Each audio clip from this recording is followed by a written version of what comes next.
اللہ اللہ اللہ اللہ، اس سے کوئی تعلق نہیں، اور یہ کہہ کے اسی لمحے مر گیا۔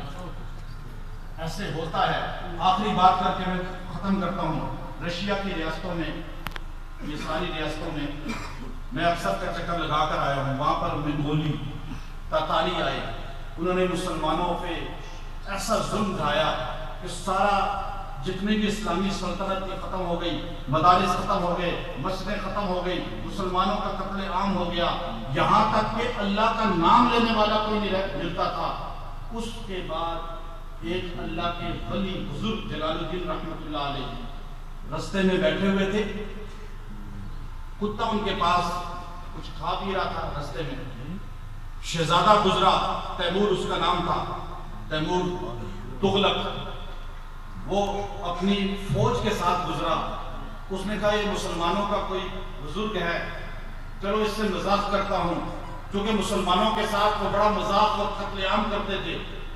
اس نے گھوڑے سے اتر کے ان اللہ والوں سے کہا، اے اللہ کے بندے، تو اپنے آپ کو اللہ کا بندہ کہتا ہے، اللہ کو مانتے ہو، تم مجھے بتاؤ تمہارے اللہ کے نزدیک تمہاری عزت زیادہ ہے یا کتے کی زیادہ ہے؟ اب اس نے مذاقاً پوچھا، لیکن اللہ کے ولی تھے وہ، اور ان کی بھی باطنی قوت ایسی تھی۔ آپ نے شہزادے سے کہا، شہزادے میں ابھی تجھے جواب نہیں دے سکتا کہ اس اللہ کے نزدیک میری عظمت زیادہ ہے یا اس کتے کی، لیکن میں مرنے سے پہلے تجھے جواب دے کے مروں گا۔ اور وہ ہنستا ہوا چلا گیا۔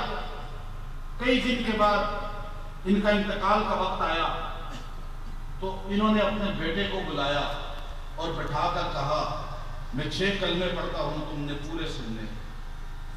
اور اس کے بعد انتقال جب شروع ہونے لگا، روح نکلنے لگی، تو آپ نے اپنے بیٹے سے کہا، یہ میں خط لکھ رہا ہوں، یہ اس شہزادے تک پہنچانا۔ خط بند کیا اور وہی کلمے پڑھ کے انتقال ہو گیا۔ شہزادہ بادشاہ بن گیا تھا، اور یہ ڈھونڈتے ڈھونڈتے کئی دن کی بہت مشقت کے بعد شہزادہ رستے سے گزر رہا تھا۔ انہوں نے چیخ کر کہا، میں فلاں بوڑھے کا بیٹا ہوں، ایک خط لایا ہوں، بس پڑھ لے، میں واپس چلا جاتا ہوں۔ اس کے سپاہیوں نے وہ خط اس تک پہنچایا۔ اس میں لکھا ہوا تھا کہ میں اللہ کے نزدیک کتے سے اس لیے افضل ہوں کہ آج مجھے مرتے ہوئے کلمہ نصیب ہوگا۔ اگر قیامت کے دن اللہ فرماتے ہیں جانور سارے کے سارے یہ ختم کر دیے جائیں، اللہ اللہ اللہ اللہ